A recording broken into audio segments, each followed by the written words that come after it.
Aliens Explored is a podcast exploring famous and obscure cases of UFO sightings, alien abductions and other strange events from both a believing and a sceptical perspective whilst keeping an open mind.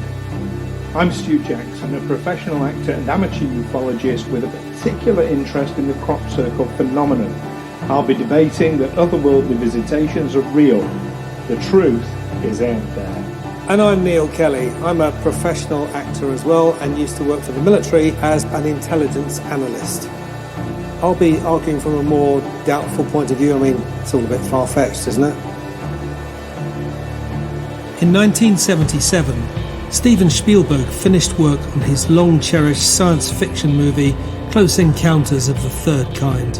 UFOlogist J.Allen Hynek was employed as a scientific consultant on the movie, and the title was taken from his graded classification of close encounters with extraterrestrials.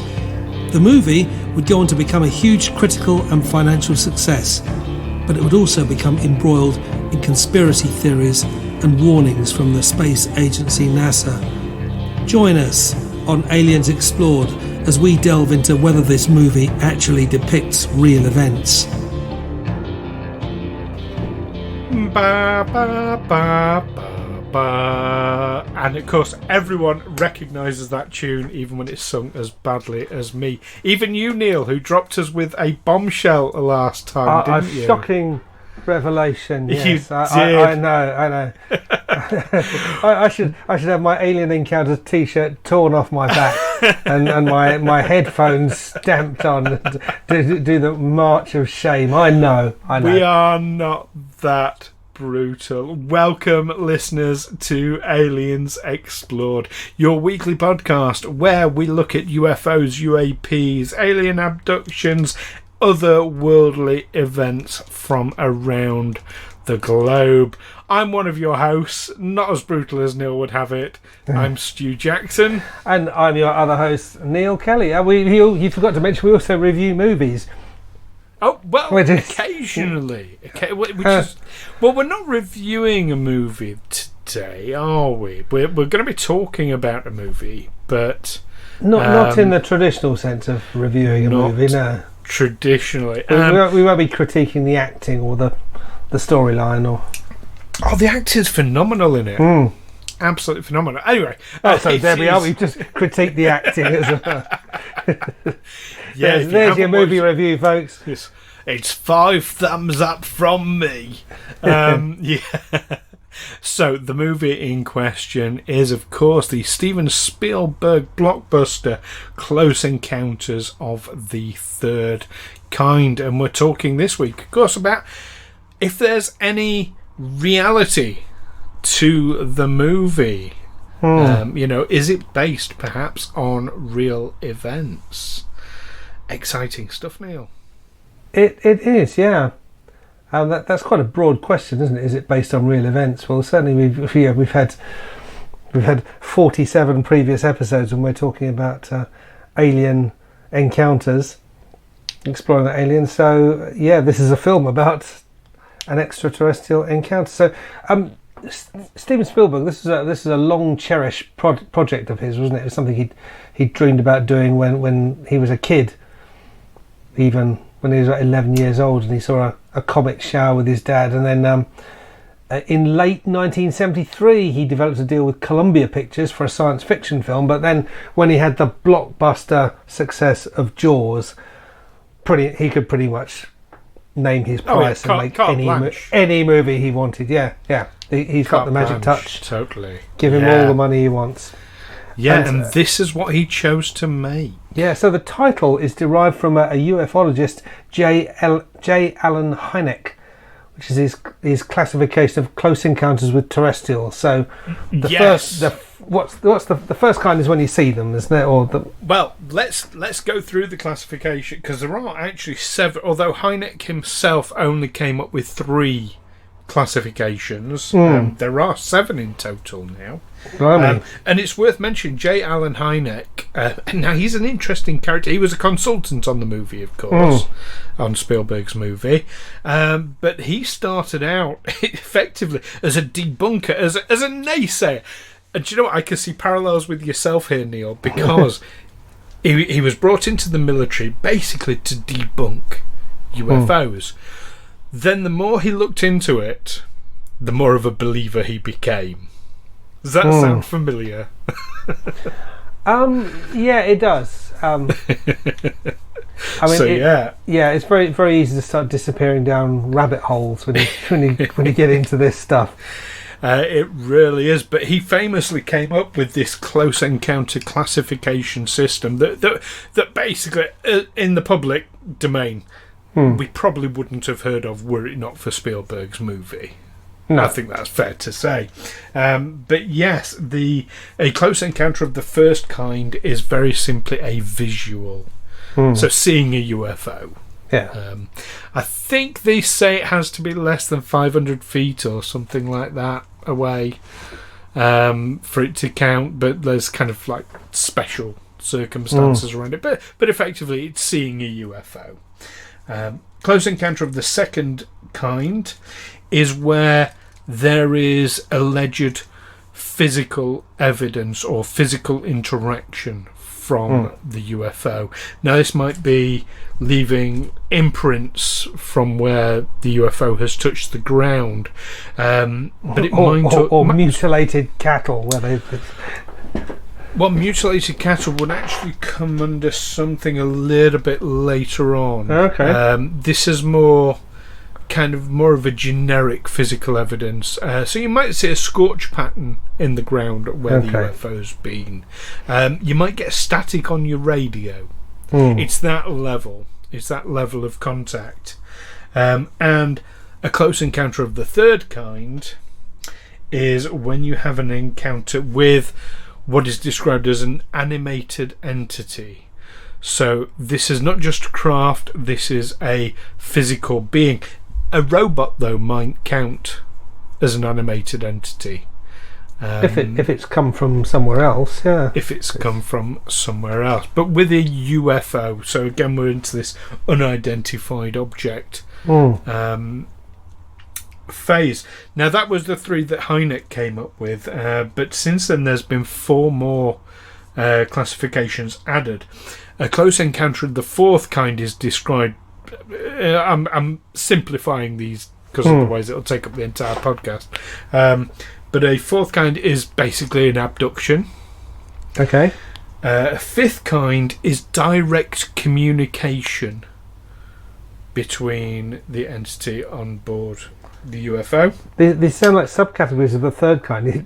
You meet them when they abduct you, or you meet them when you have a communication. Well, an encounter might be just you see them through a window waving at you. Oh, I thought, no, you actually meet them.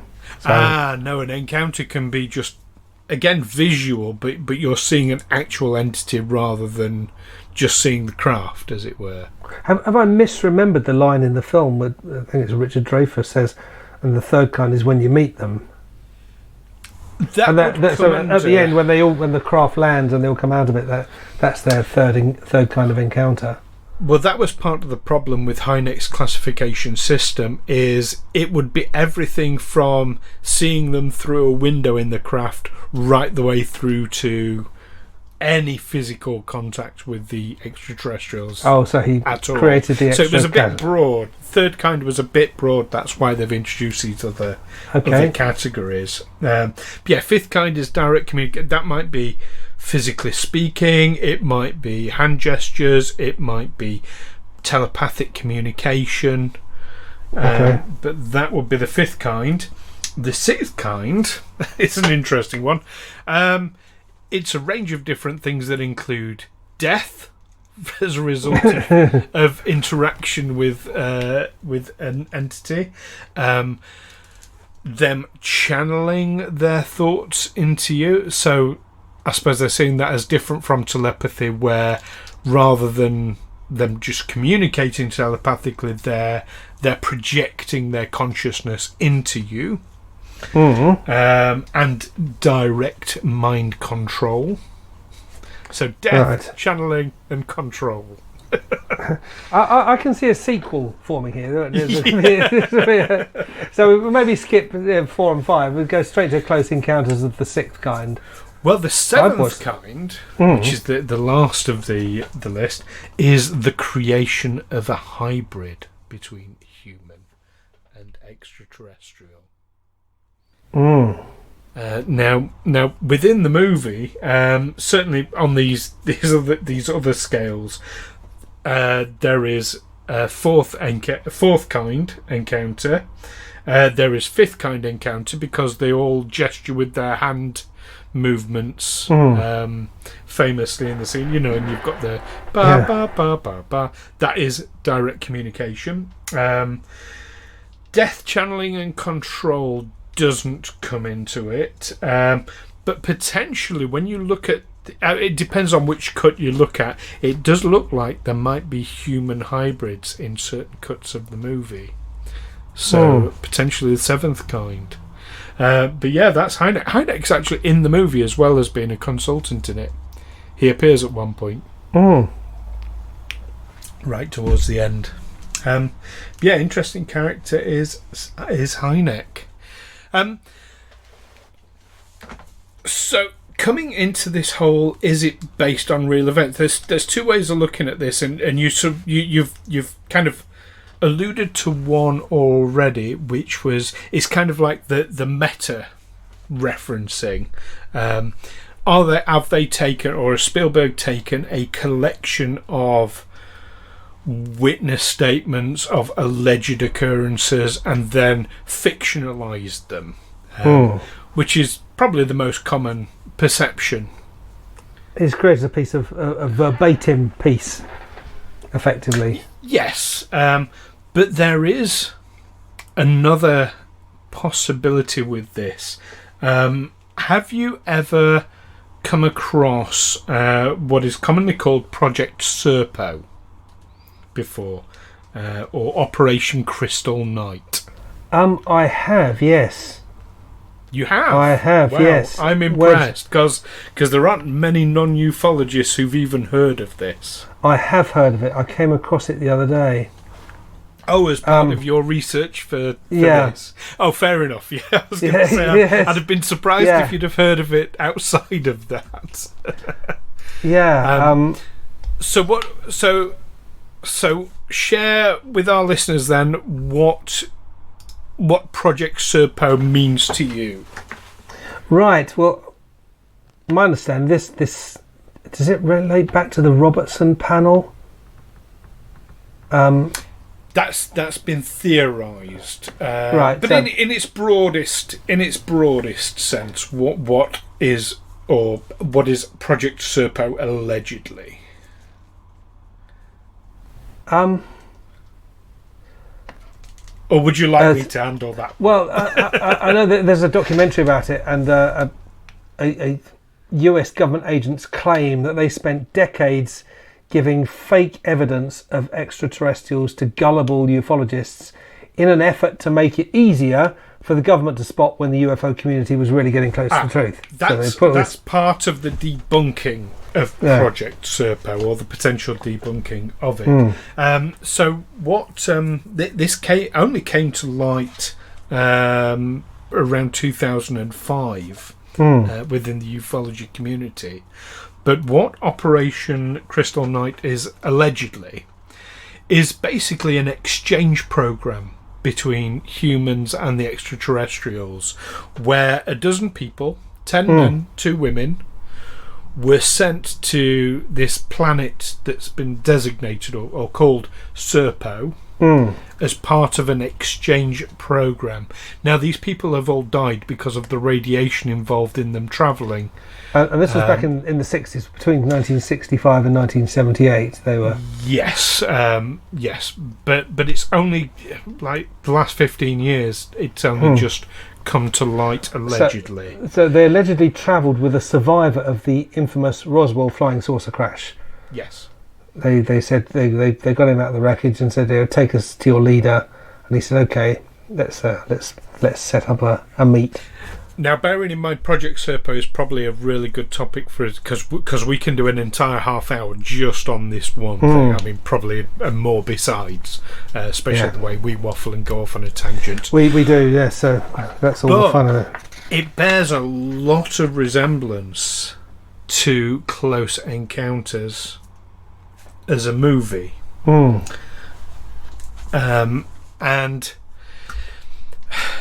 there's a wonderful quote from Steven Spielberg himself. I want to make sure I find it so that I'm quoting him directly. He was written a letter by NASA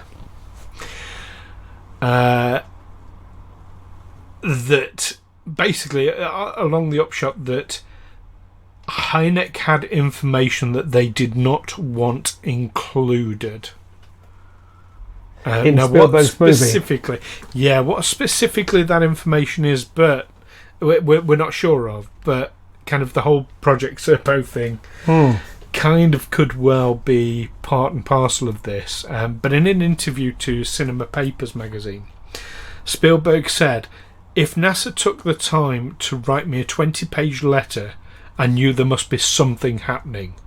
When they read the script, they got very angry and felt that it was a film that would be dangerous."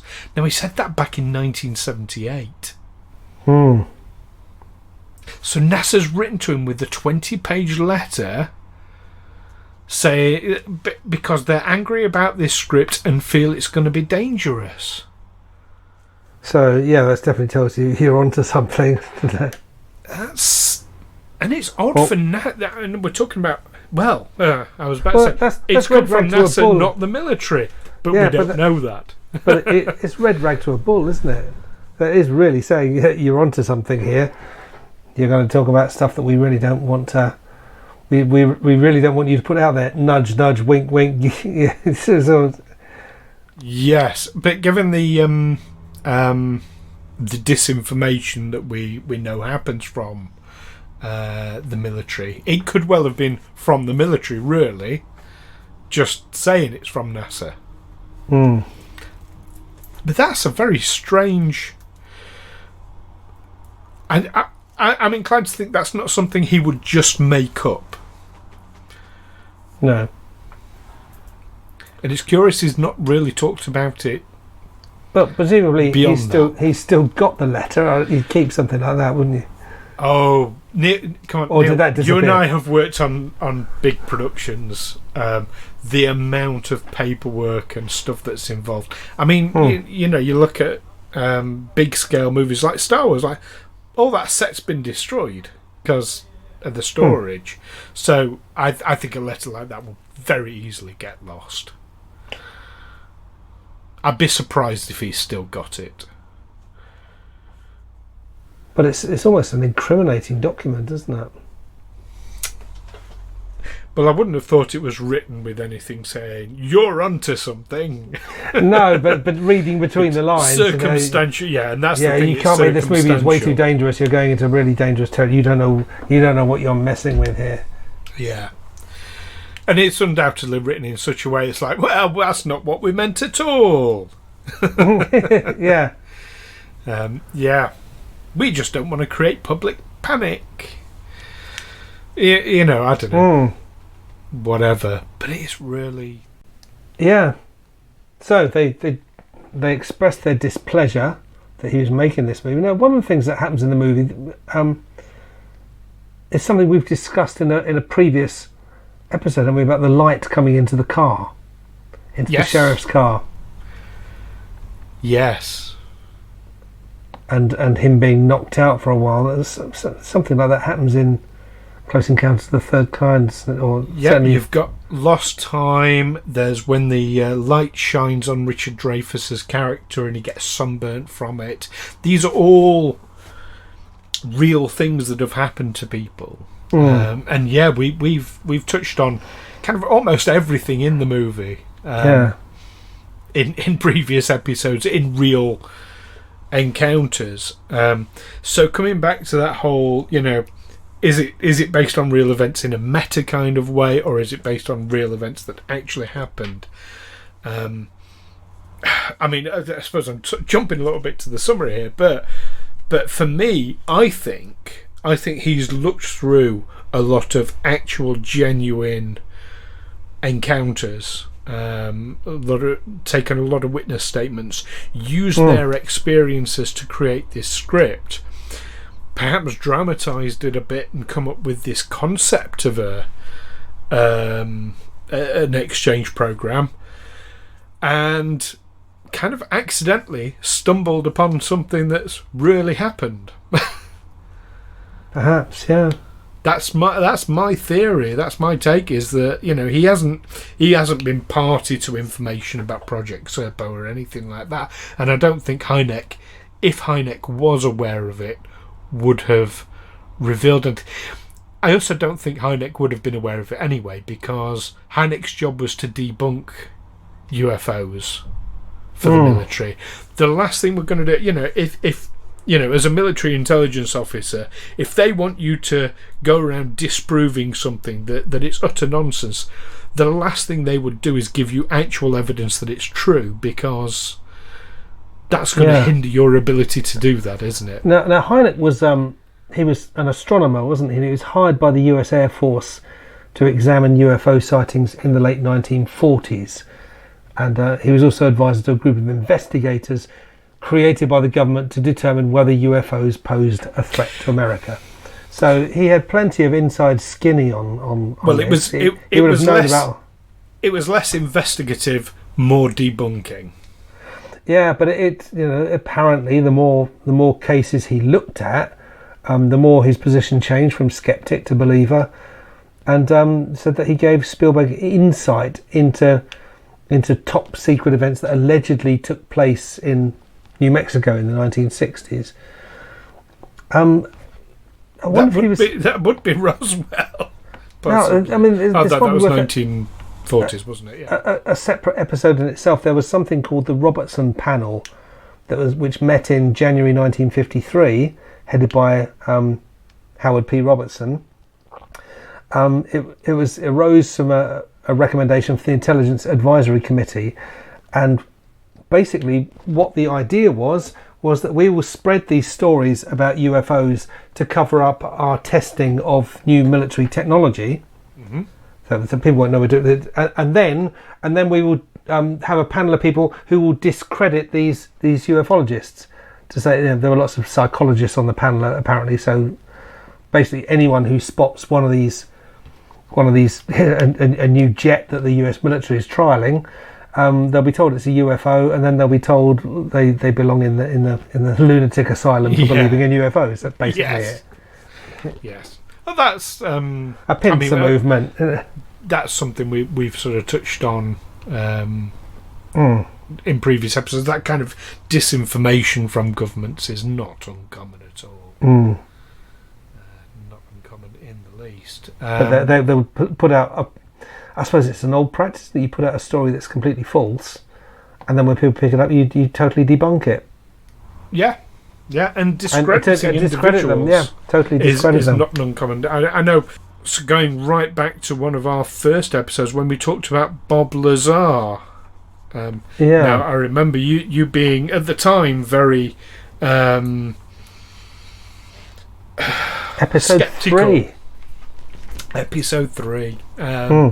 Yeah, I know you were very sceptical because there was no real information, it seemed, about him, depending on who you spoke to, of course. But looking at the kind of disinformation that we know happens, that paints sort of Bob Lazar in a bit of a different light, doesn't it? Yeah. I expect if we were to discuss him now, you'd have a different take. What do you think? Just as an aside. I dare say I would. I've seen a lot more material since we last discussed. So it was episode 3. I was a newbie then. Yeah. All this. Yeah. So yeah. not just an interesting skeptic to believer, but yeah, there is stuff going on, isn't there?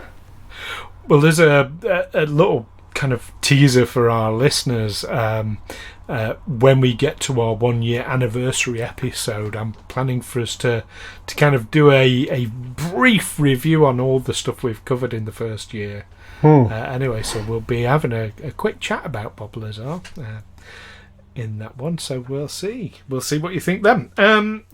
But back to the Close Encounters thing in the Robertson report, as you say, it was utter disinformation. But there's been so many different government projects kind of going alongside this. I mean, Project Blue Book, of course, being a famous one, and it seems to conflict in terms of, on the one hand, the government's like really looking into UFOs very, very seriously, taking them very seriously, and on the other, being incredibly dismissive. And it's the public, where it's the ones who interact with the public who are being the dismissive ones.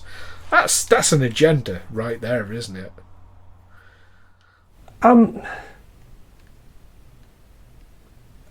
I guess, yeah. I mean, you hear all sorts of stories. Why would they want to suppress these stories if we've made contact with beings from other worlds? Why? What would be the consequence of admitting it?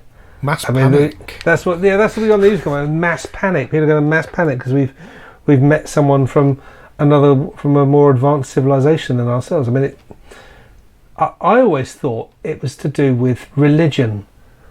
That, for instance, the Christian religion that I'm not a Christian, but I was certainly had it forced down my throat as a kid that we are God's greatest creation. And if suddenly we encountered someone from another planet or another dimension who seemed to be more advanced and more and superior to us in all sorts of ways, that kind of undermines that whole idea, doesn't it? That's a theory, and I know there are many theologians who have said, like, well, no, if that's the case, they can also be part of God's creation, and it would lend us to understanding creation that bit better. So I think it depends very much on the individual, but absolutely there will be enough, shall we say, fundamentalist. Well, I suppose if you tell them that this extraterrestrial being is an angel, they'll swallow that more.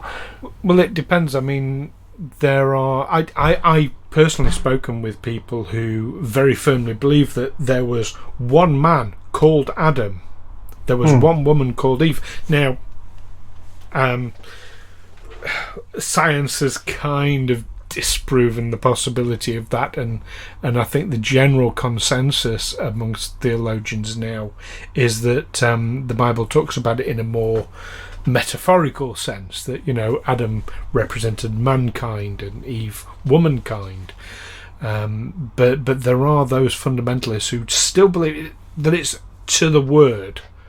Right, so I'm gonna go down a slight digression here. I remember once I had a lodger live with me. I used to rent out my spare room, and I had a lodger come live with me, and she was a lovely girl. I'm not going to mention names for obvious reasons, but she was a born again Christian. And I remember having a discussion with her about religion and about the Bible, and she said something that just kind of it struck a wrong note with me, like, there was just something off on what she'd said about the Bible. And I looked at her and I said, you do know who wrote the Bible, don't you? Thinking like, the answer being people wrote the Bible, and then it's open to interpretation and all the rest of it. And she said, yes. She said, God wrote it. No. No, it's people. No. She said, my church have taught. I've done a course. She'd done a course apparently with her church, and they had told her it was God that wrote the Bible. So did he have a literary agent? And there was no way that we had publication deal. There was. She absolutely could not accept. There was no way we could have possibly descended from monkeys. It was impossible. No, evolution was just impossible for her. Well, I'm kind of. You probably don't expect me to say this. I'm kind of on her side, because I was brought up with Church of England, which is fairly wishy-washy. It's it's possibly a metaphor, and Jesus, if he really was one person, or maybe this an amalgam of several people, or what. It's all very, very But I think if you decide that the Bible is the Word of God, whether God actually wrote it or he used people as his channel, he got them to write it, but they're right. He's communicating with them. They're writing down the Word of God. If you accept that the Bible is the Word of God, it either is or it isn't.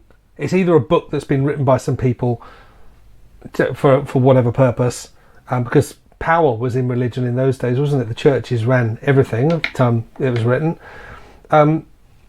or they came to as a result of it having been written. It's either something that's been written for that reason, or it's the Word of God. It's nothing in between. So if you accept that this is the Word of God, you have to accept it all at face value. You can't say, well, I believe this bit, but I don't believe that bit. You can't just cherry pick the Word of God and say, well, I'll follow that command of his, but I'll ignore that one. But we know for definite fact that it was written by people because the books are named after the people who wrote it. Yeah, but Leviticus, so what I'm saying is, John. It's their interpretation of the events. What I'm saying is, it's a binary thing. You either believe it or you don't. You can't go this sort of midway path that they tried to foist off on me and say, well, okay, so you don't believe this bit, you don't, and you think, or you're going to say, yes, well, that's right, but what he really means is, why am I bothering with this? Really? Well, truth is rarely binary, and that's a whole philosophical discussion right there that we could go hours into. No, truth is all about perception, and what is true for one person may not necessarily be true for another. No, if it's the Word of God, he's commanding you. So, God told me this, but what I think he really meant was, Well, that's an interesting debate, which we're not going to have on this show today. Not on this episode. Not on this episode, because we're talking about we're still talking about Close Encounters of the Third Kind. Well, let's bring it back to that with our summary then. At the end of last episode, you gave us that bombshell that you'd only ever seen this movie once, and that was when it first came out. But I imagine it's kind of stayed imprinted on your memory, has it? It did. I mean, I remember it came out roughly round about the same time as the first Star Wars movie. I remember seeing them fairly close together. I think I went to the cinema to see Star Wars, and then the next time I went to the cinema, I went to see Close Encounters of the Third Kind. However, we should plug this. Close Encounters of the Third Kind is being re-released in cinemas on September the 15th. Pandemic restrictions allowing. Is that in the UK, or is it a special edition that's been released? This is according to a UK newspaper. Trying to find the date of... Oh, no. Sorry.